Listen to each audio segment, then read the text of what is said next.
CRC. Merci, Monsieur le Président. Président Massélia, bien entendu, nous vous souhaitons la bienvenue en tant que nouveau président, président renouvelé du CNOSF. C'est toujours un plaisir de se retrouver. J'ai le sentiment que nous allons nous croiser assez fréquemment dans la période qui s'ouvre, qui devrait déboucher vraisemblablement sur un toilettage de l'architecture du sport français. En tout cas, vos propos, en tout cas, nous y invitent largement. Alors d'abord vous féliciter, mais j'ai le sentiment que quand même sur la dernière période qui a été évoquée, enfin, postérieurement aux Jeux de Londres, puisque nous nous sommes vus nous nous sommes rencontrés juste au retour des Jeux de Londres, qui ont marqué finalement un petit peu l'achèvement de votre mandat et de belle façon, finalement, enfin de votre premier mandat de belle façon, et une belle réussite. C'était aussi un de vos engagements lors de votre élection au CNO.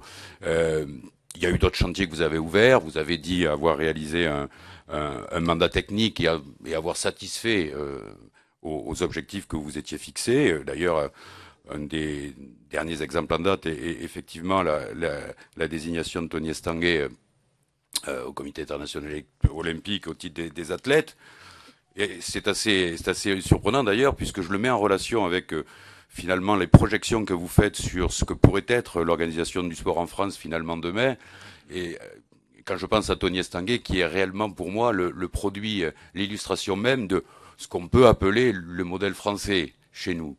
Quelqu'un qui est né de l'éducation physique finalement, de son bain culturel dans l'éducation physique, qui est arrivé au sport par ce biais, qui a eu un parcours d'athlète à la fois soutenu à parts égales par un mouvement sportif, des ligues, comme une ligue, une fédération, un comité, une association, mais aussi l'État à travers ses établissements, son établissement d'excellence, à travers son soutien financier.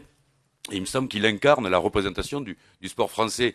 Ce modèle aujourd'hui, qui effectivement est remis un petit peu en question. Alors vous avez ouvert tous ces chantiers, mais il y en a un que vous avez ouvert finalement, et à travers des relations un peu compliquées au cours des mois passés avec le ministère, vous l'avez rappelé, quelques poussées de fièvre.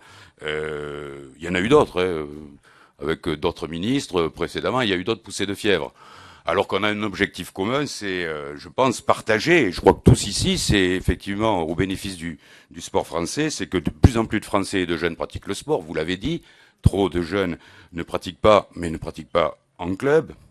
Que le sport français rayonne par ses athlètes, c'est bien là une de nos missions essentielles, que ces événements, que les événements qu'il organise connaissent une réussite totale. C'est effectivement, nous avons tous le souhait de mettre le sport au cœur d'un projet de société. Alors sur ce mandat politique qui reste à réaliser, ça soulève effectivement des questions de fond, essentielles. Et c'est pas involontairement que vous avez commencé votre intervention en faisant état d'un tableau qui semblerait remettre en cause le modèle français, enfin l'organisation du sport en France, ou en tout cas, vous l'avez caractérisé presque de façon caricaturale en l'associant au modèle des sports étatiques des pays de l'Est. Je crois pas. Je crois pas que ce soit en réalité que ce soit la réalité des choses. C'est pas ça. Le sport français ne, ne n'est pas si différent que ça des autres. La forme peut être différente. Ce modèle, il est d'abord l'affirmation d'un soutien public au sport. Et ce soutien public au sport considéré comme un bien collectif, eh bien, on le retrouve un petit peu partout ailleurs, dans tous les pays qui nous entourent. L'affirmation du rôle régalien et régulateur de l'État, certes, il est peut-être prégnant dans notre modèle, il reste à discuter, il reste peut-être à trouver une place à d'autres, mais il reste un garant d'une certaine forme d'égalité. Que la place des fédérations et du CNO dans l'architecture, elle n'est pas finalement si distanciée que ça dans notre pays. Il y a des choses à rénover, à rectifier, nous en sommes tout à fait d'accord. Et cela mérite d'être discuté. Je crois que ça fera l'objet d'un certain nombre de questions de la part de nos collègues. Moi, j'aurais envie de vous en poser quelques-unes. Une première, puisque vous avez évoqué la question des moyens. Vous avez aussi évoqué la question des moyens, et c'est quand même le bras armé, finalement, puisqu'on a fait état de la modestie, de la faiblesse d'un budget que nous déplorons tous, mais nous connaissons effectivement le contexte et finalement nos ambitions, nos aspirations ont du mal à se faire entendre. Mais il y a une volonté de réformer aussi, c'est l'attribution, la distribution des moyens. Et il me semble que le dernier CA du CNDS, sur les objectifs qui sont fixés, qui lui sont assignés aujourd'hui, à travers la lettre de cadrage, le CA a officiellement lancé un travail sur la réforme des critères d'attribution, des critères de subventionnement, à la fois des équipements, mais aussi des pratiques sportives.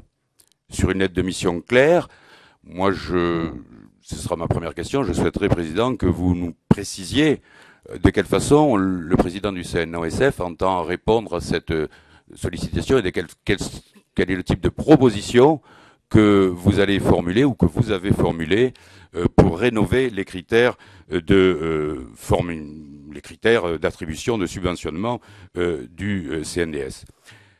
Ensuite, vous avez... Chers collègues, je vais finir, je termine. C'est simplement pour résumer vos questions, voilà. Alors, les critères de subventionnement du CNDS, quelle formule? Ensuite, finalement, Président, vous avez, et c'est le rapport de l'IG, de l'Inspection Générale Jeunesse et Sport, qui en fait état, mais je crois que c'est assez fidèle à ce que vous proposez au plan politique sur l'architecture du sport. Vous l'avez rappelé, je ne voudrais pas le résumer trop sommairement, mais est-ce que pour vous, effectivement, la nouvelle architecture du sport pourrait s'articuler autour de 6 grands pôles, comme vous l'avez déjà dit, à la fois un rayonnement international, le haut niveau piloté par le CNOSF, c'est une part. Finalement, le sport pratique pour le plus grand nombre, mais le sport à l'école, avec un rattachement au ministère de l'Éducation, on l'a déjà connu antérieurement en 1981, avec le rattachement des anciens EPS au MJS.